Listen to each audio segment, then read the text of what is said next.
So I finally watched The Long Walk 2024, and this movie hits hard, bro. It's not flashy or loud, and it's definitely not your typical Stephen King adaptation. This one crawls under your skin, slowly, quietly, and relentlessly. It's the kind of horror that doesn't need monsters because the real horror is watching human endurance turn into entertainment. So let's talk about the setup. So The Long Walk is based on the Stephen King's early novel written under his Richard Bateman pen name. This movie's been in development for decades. Frank Darabont tried to make it. Andre, I'm sorry, I'm struggling with names here. Andre Overdale was attached for a bit, but it finally landed with the director Francis Lawrence, who's no stranger to dystopian tension after the Hunger Games. The premise is brutally simple. 50 young men win the ticket, and they walk non-stop. And if they slow below 3 miles per hour, they're shot. No brakes, no mercy. Well, they get 3 warnings. By the 3rd warning, you get shot. The last one standing wins, and what they're really competing for is survival and maybe their humanity. What I loved about the movie is that The Long Walk turns that simplicity into something hypnotic. The pacing is deliberate, almost punishing, to be honest. Every step feels heavier than the last. And Francis Lawrence uses wide, bleak shots to make you feel trapped in the open. The sound design, the shuffle of the boots, the soldiers' footsteps behind them, it's like a countdown to their death. This isn't your typical dystopian blockbuster. There is no rebellion, no explosions, just exhaustion. And honestly, that's more disturbing than any jumpscare could ever be. The heart of this movie is the cast, especially the lead playing Garrity. He carries this quiet determination that's painful to watch. You feel every mile on his face. The interactions between the walkers, the rivalries, the brief friendships, those fleeting jokes that feel like lifelines, they make the whole thing so human. You see these kids slowly break, and it's devastating.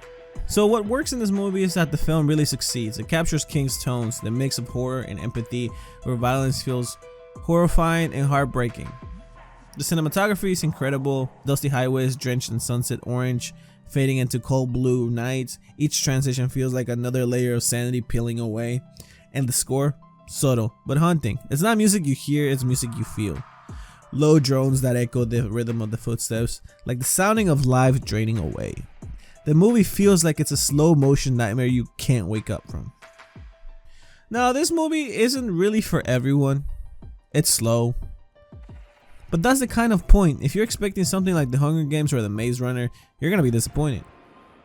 It's more psychological than action-packed. I do think the pacing could be a little tighter.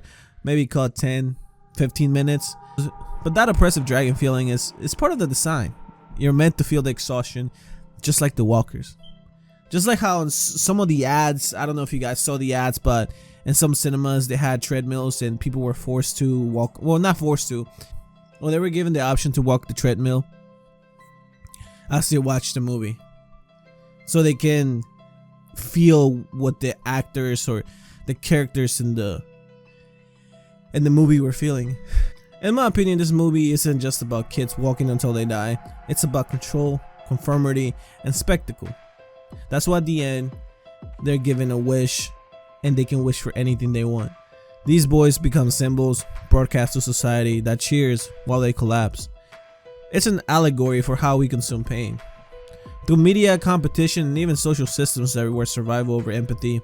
King wrote this in the 70s, but it might be more relevant now than ever. And that's the scariest part. There's no supernatural villain here.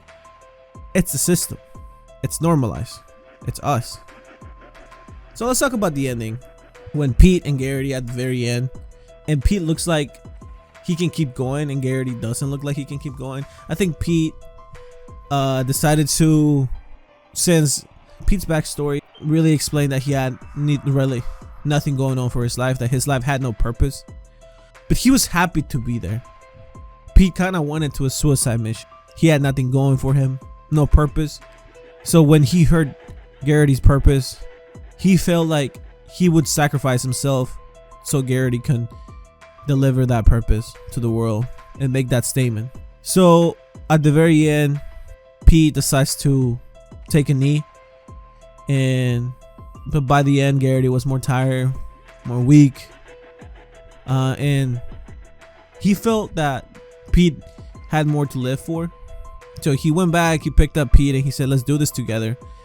And as Pete thought that they were walking away together, Garrity took a knee, and I don't know if he told the major, but He got shot right away,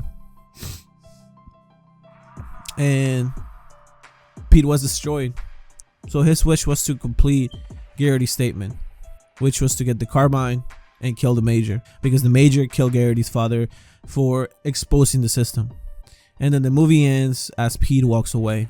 Great movie, in my opinion. I love that the movie didn't try to Hollywoodify it, and they respected King's original vision.